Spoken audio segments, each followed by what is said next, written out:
Hello everyone, it is September 26th, 2022. It's Tuesday. It's Harp Tuesday. Welcome to this on-site Harp Tuesday edition in Prague. And so today I'm going to give a little bit of a review or my impressions of having had this little Harp-E for several weeks now. Close to a month, I guess. And so it's been a fantastic travel harp. I've been through Croatia, Slovakia, Austria, and now here in the Czech Republic. And really fantastic. I love the backpack. It's been really comfortable and not a problem. I was worried about traveling with it, and on trains and public transit, it's been fantastic. But I think what you're probably most interested in is the sound. So let me play a little bit for you. Maybe you try this, which is what I'm working on for our Harpist in the Wild episode.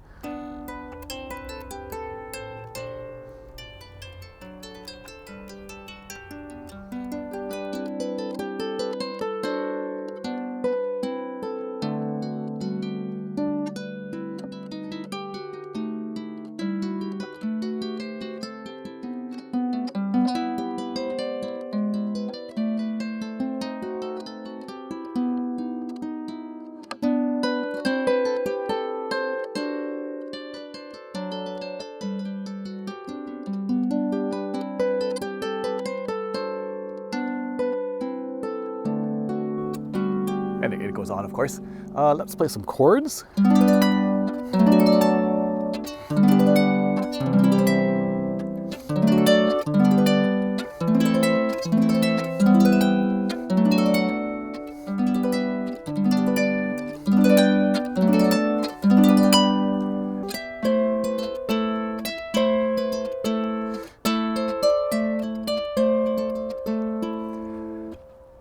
And of course, in terms of the sound, it's a little bit tricky, right? Because it's not just one sound. So a normal acoustic harp, you can more accurately say this is what it sounds like.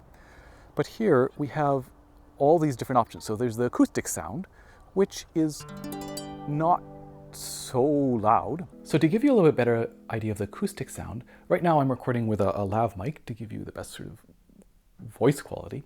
But what I'm going to do is I'm going to turn on my Zoom, my little portable handheld recorder, which is a little ways away from me, to give you an idea of not only the acoustic sound, and here it is still being picked up by this lav mic, but also the relative volume level compared to my voice, right? Because you can always boost a level up or down afterwards. But so here I'm switching to the Zoom, and now here's my voice. I'm speaking. And here is, I'm playing quite loudly.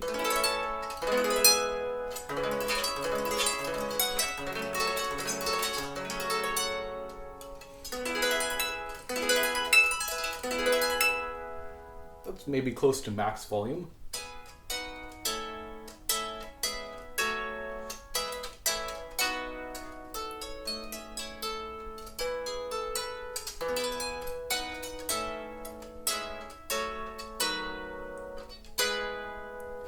And that's much softer here.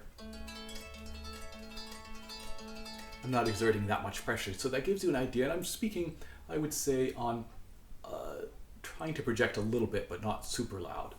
So just to give you an idea of what it sounds like compared to a voice and the volume level. And then, of course, in terms of the electric sound, there's a lot of different factors that might give it a different sound. So the amp that you're using, of course, some of the pedal effects that you might be running that through before you get to the amp. And then also you could be putting it through an audio interface onto your computer, using effects on your computer. So it's not as if it has one particular sound. And again, I'm not an electric guitar person, I'm not an electric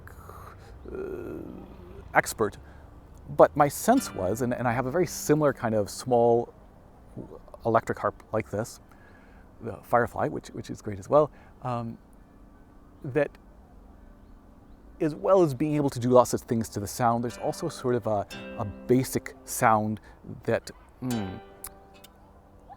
sort of the basic sound, I guess.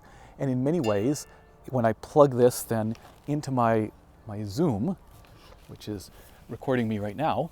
So I'm just plugged in, recording directly to this. That sound, so it's not any extra effects, it's coming straight from this preamp into here, and of course the AD converter then would have an effect, but you could consider this sort of a basic, the vanilla sound perhaps. And then of course you could do all sorts of effects to that. And then here's an example of it plugged into an amplifier. So what it sounds like in an acoustic setting, but plugged into an amplifier.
And so to me, the sound is good, right? It's quite good.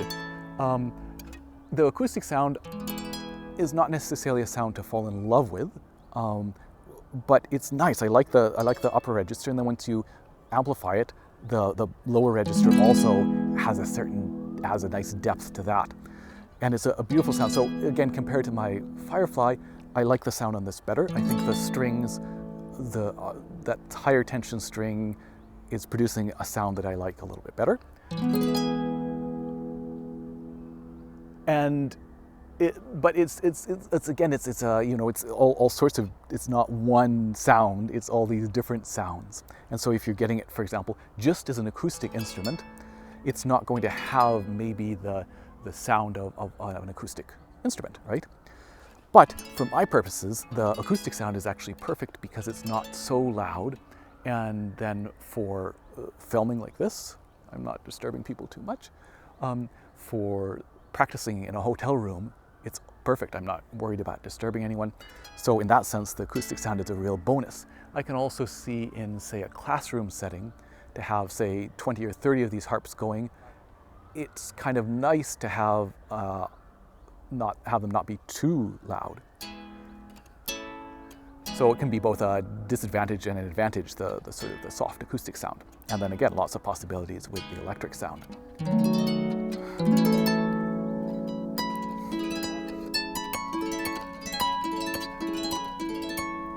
So then let's talk about the levers. And this is really a fascinating idea where basically the levers aren't touching the strings. What's happening is the strings in this case are tuned, we're tuned to E. So for example, the C's are tuned to C sharp, and when the lever goes down, it lowers the string a little bit. So it not only shortens the length, but it also lowers the tension on the string, which is quite different than a normal pedal or lever mechanism, which act like a fret. So shortening the string by keeping it the same tension, but shortening it, whereas this, we're all both shortening it and lowering the tension. So we go from, we get that half step, but in a slightly different way. And when I got this, I was aware of the fact that the levers, of course, were not going to be maybe the same ease of use and smoothness of, say, the Kamak levers.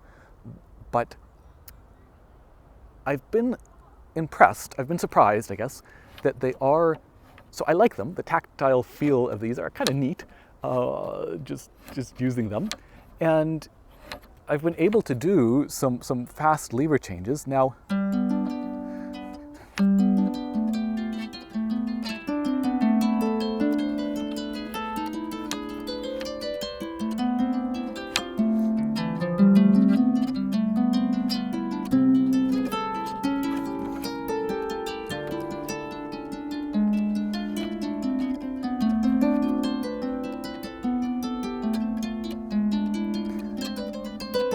something like that.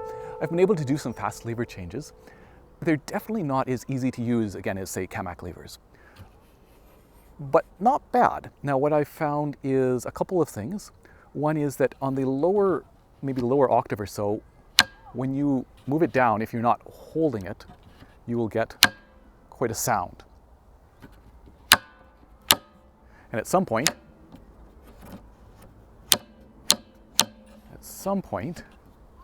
yeah, so that this this F, now I can kind of safely flick them down quickly and not have that sound. I want to experiment with maybe trying to put some sort of rubber to deaden the sound, but I don't know how well that will work. But that does make fast lever changes a little hard on these lower ones, because you either have to say, okay, there's going to be some sound, or you're trying to hold it and control the descent. Of course, going up doesn't matter. I also found that trying to move 2 down at the same time can be quite difficult, because there's a certain amount of resistance. 2 up is a little bit more possible. And also going down, isolating one when there's a row, let's say 3 in a row, and I want, so E, F, and G are up right now, and I want to change down the F. For me, at least with the size of my fingers, to isolate that is a little bit tricky. Well, and there's also no sort of kinesthetic separation between where the F is and the other 2 are. So I chose, for example, normally in this Bach piece, let's see, I need this G to go down and the F to go up, and I would change the F first and then the G next. But now I'm choosing to do the G down because it's very easy to isolate it, because there's nothing on the other side. So down and then F up, no problem. And so when they're down, for some reason, the thumb, I don't have such a hard time isolating in the midst of a bunch of them that are down. But when they're up, it's a little bit challenging. Yeah, and then the regulation, so these, how far the claps down is controlled by these screws, which can go in or out, and you can see some of these lower ones are further in than others. For me, what I found is that a lot of them, even screwing them all the way in, and you can screw into the wood, right? It's okay, you screw into the wood a little bit. It's still hard to get it to move a full half step. So I'm going to continue to play with that, and then there's also the option of putting some super glue here to raise it up even further when it's up, and then that way when it lowers down, it's a full step. But yeah, what I found is that there's a group of them about an octave in here that's still not, I still haven't been able to regulate perfectly, and have a couple other ones outside of that. So I don't know how common that is, and again, there's a solution, but I'm going to wait till I'm home to do the super glue.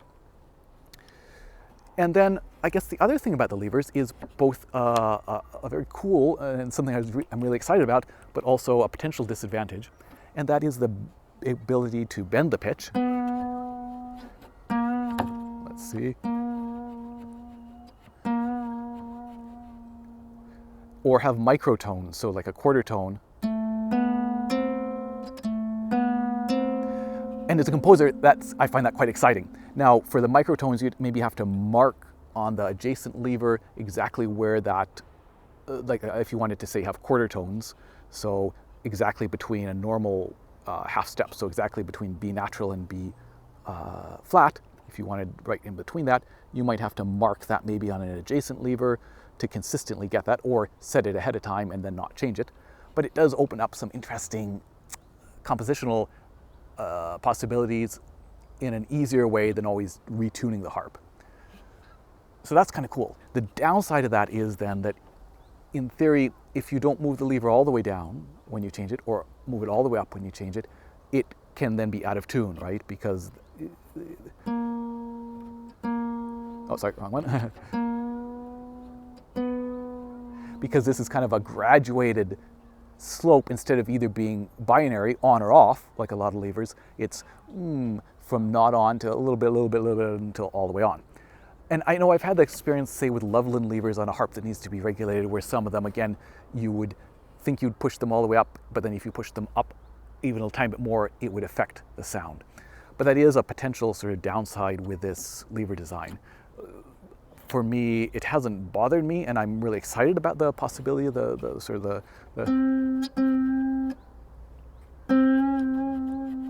that or the quarter tones, but it's something to bear in mind. Then let's talk about sort of the feel and the ergonomics of the harp. So I'm wearing it, as you can see, in sort of a traditional, normal way, not the sideways guitar way, which I need to practice more, and yeah, is not as familiar. But this was easy with the included guitar strap, or the harp strap, to just loop it around this way, and then it's perfect. Oh, let's get in some regular key. Let's get in E again. So like all small harps, it suffers a little bit from stability in terms of when you're playing. If you're exerting quite a bit of force, it can move around. So wearing it is perfect. I can do something like that and no problem. When it's on the stand, it will wiggle around a little bit. It's hard to have quite the stability I want, exerting the force that I want. One of the inherent problems of a light harp is stability if you're playing strongly. So for example, if I try to do a scale in both hands,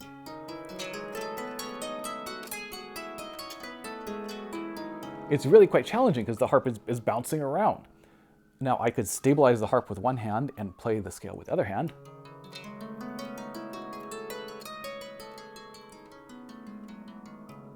So, you know, that's certainly a possibility. I could also, and this was something a student suggested, and I think is definitely worth experimenting with, if the strap is in here, right, we've clipped the strap on here, I can slide it under my leg, under the chair there, so tilt it back, sort of tighten this the amount that I want, and have a nice, maybe a slightly better, you know, slightly more stable. But I think it's just an inherent thing with a light harp, and you see that with some of the carbon fiber harps as well, where maybe you actually have to add weight to them because there can be such a thing as too light a harp in terms of playing. And that's where then wearing this is great, because that can, if you're strapped in tightly, it can provide that stability. And again, there are many things here, it's not a problem.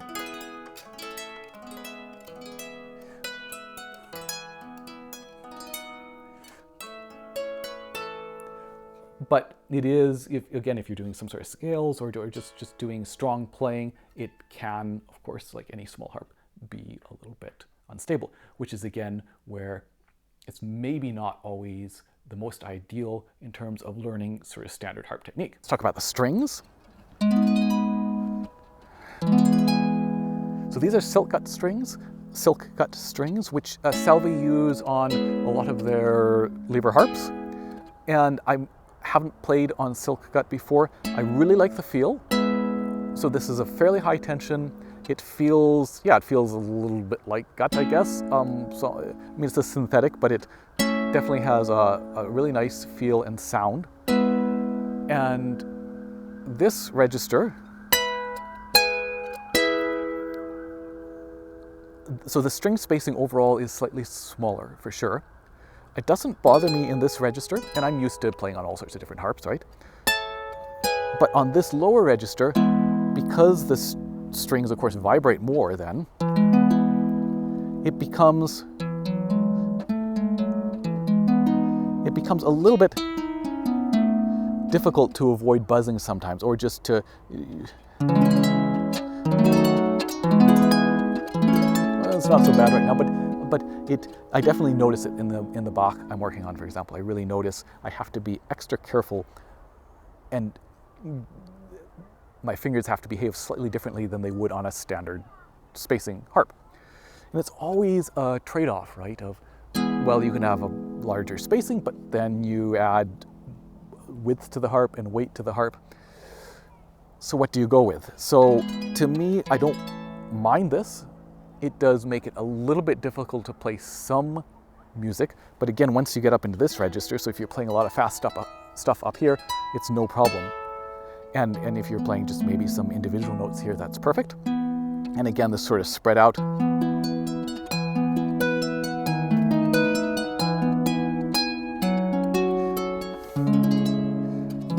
And sorry for the tuning.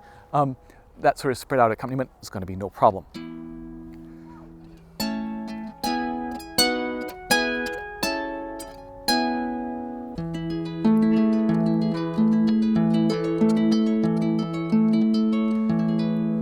So who is the Harp-E for? So for me, this is a perfect instrument in many ways, right? Because for a specific purpose that I have in mind. It's not going to be my main harp, right?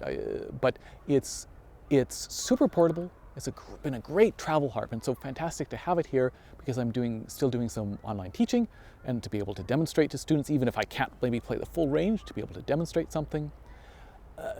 Again, I love the backpack. I love the design and the fact that everything is there, and this idea that it's designed to be affordable but not cheap, if that makes sense. And so. And yeah, the soft acoustic sound is perfect for me. The fact that it's electric is perfect for my purposes. And the high string tension is really nice, is a travel practice harp. But as I say, who is it for? Because it's kind of, there are, just like the sound, we can't necessarily pinpoint the sound to one thing. The purpose of the harp in many ways is kind of, there are many aspects to it. So there's the affordability, there's the fact that it's electric, and there's also the form factor, the size and the fact that you can wear it. And all of those sort of play into maybe who this is for. So again, if you are a harpist who is looking for a travel harp, or a light portable harp, or a harp that you can wear, right? Where they're like kind of this, experimenting with this, or the more standard this, then this is great, right? This is perfect. And again, it might be that the soft acoustic sound is also perfect as the travel harp for you. If you're somebody who is looking to get into electric harp, and wants to maybe experiment with some of what that has to offer, then this is a very compelling option. Because that's the reason I got my Firefly. One of the reasons I got my Firefly was the same idea that the cost of a DHC or a Salvi Delta is quite a lot more than this. And so, yeah, compelling sort of entrance into the world of electric harps. Now, I think one thing to bear in mind is that, for example, if you want to play around with looper pedals, which are pretty cool, or simply want to have more volume to play with a band or a group or something and be louder and be heard, you can also add a pickup to your existing acoustic harp and get that same effect. And that might, of course, be cheaper, and then you're playing on a harp you already have. On the other hand, of course, say in a band, this, if the range is okay, I think it would be a really nice harp because you're not necessarily so worried about it getting damaged in the same way as the acoustic body with a soundboard, a sound box. And then in terms of being an electric harp, what that means as opposed to, say, using a pickup is that there's very little chance of hearing the acoustic sound, especially if the volume is turned up a reasonable amount.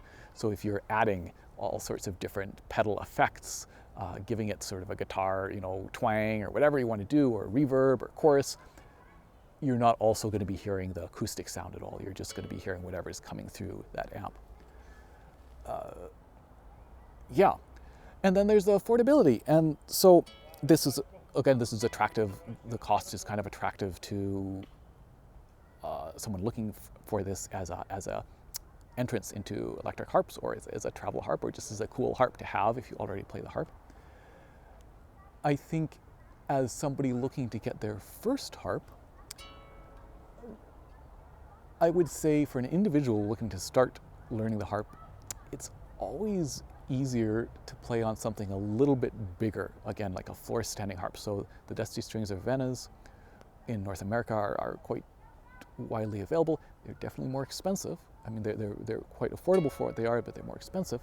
But even the 26 string, just because it's more solid, it and more of a standard spacing, it allows you to develop that sort of standard harp technique.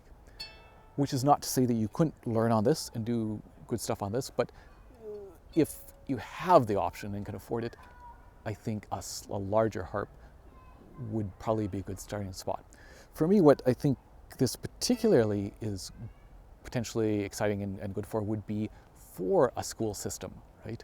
Where if you want to promote the harp in a school system or you want to give that as an option to kids, this would be great because, again, I think if you work with Harp-E, they can give you some sort of discount if you're doing a bulk order. And this type of design obviously lends itself to bulk orders, I think, because it doesn't require skilled assembly.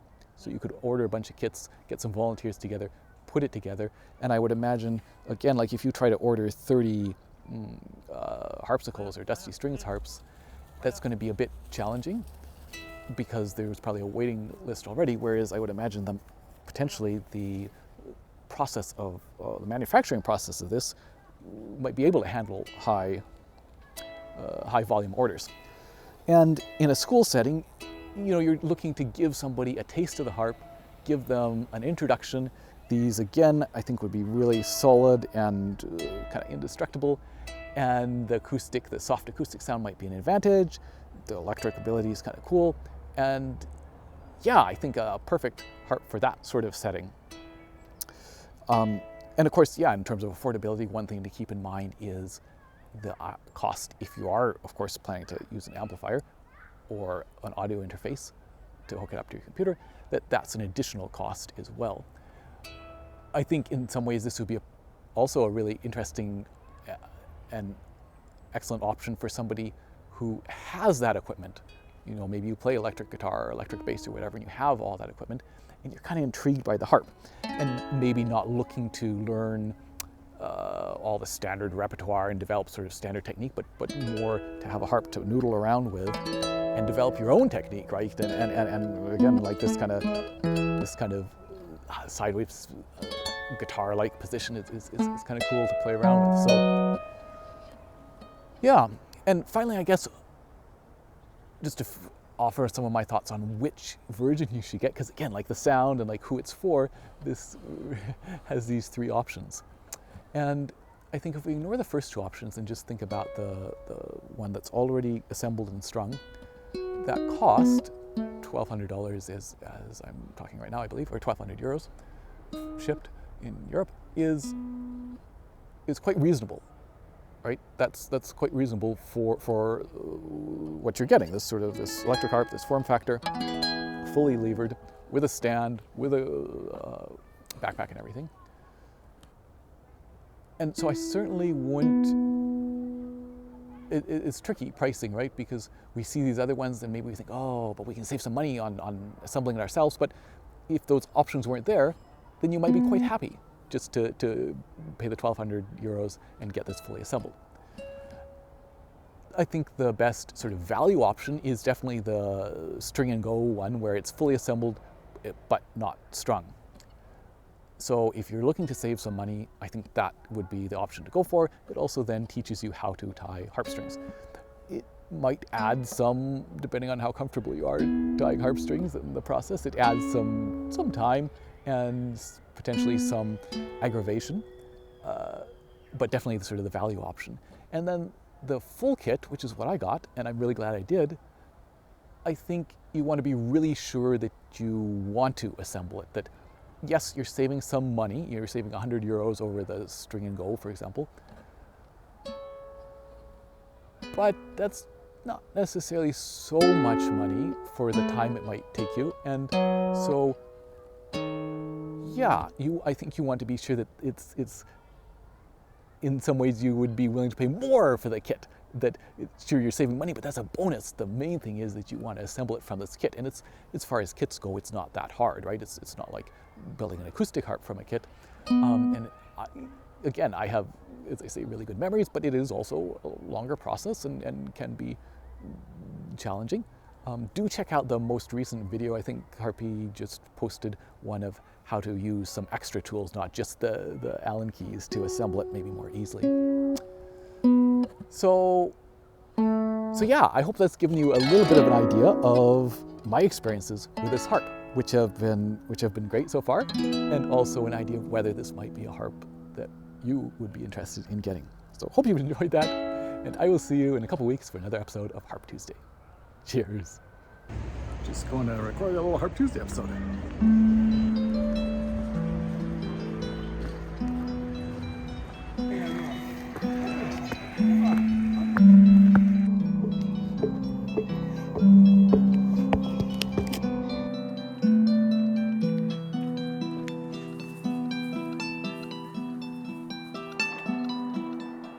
So I needed to tune the harp because I just came in from recording the outside portion of Harp Tuesday. And the way I've been tuning it is I've been putting it upside down, because what I find is the acoustic sound is so soft that my tuner sometimes has a hard time picking it up, whereas when it's on the floor, it acts as kind of a soundboard. And so also by having it upside down, I have easy access to these, and I also can look in and see which. So this one is definitely the F because it's got the black F string, or this one is the A because it's in between the G and the B. And so it's much easier to find out which one I'm tuning. Now, of course, you can also, I've seen someone who's marked the C's and the F's, which is great in terms of knowing where you are. But yeah, I've just found that this to be a handy way to tune, both to be able to pick up the volume on my phone on the tuner, and also to be able to have easy access to the strings. So that's a whole top tip. All right, and for my last top tip, I want to show you how I'm using this supplied strap to not only wear it sort of that sideways look, but also the more traditional harp look. So what I'm doing is I'm putting the strap on the bottommost rung, as it were, as you would normally. I've loosened the strap all the way, and actually you'll notice that my strap has broken here, because if you put this on here, what happens is it doesn't fully snap around, it's too big.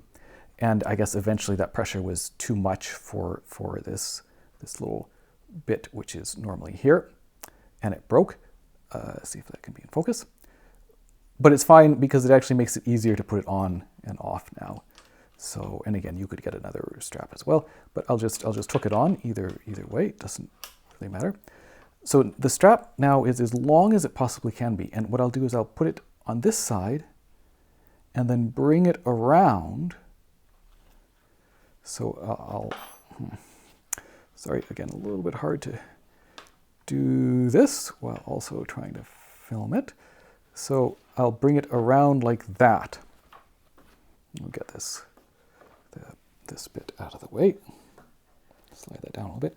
So now it is strapped around like this, and then I will put this as normal over my shoulder. And there we go, I can wear it now as a sort of a standard harp position.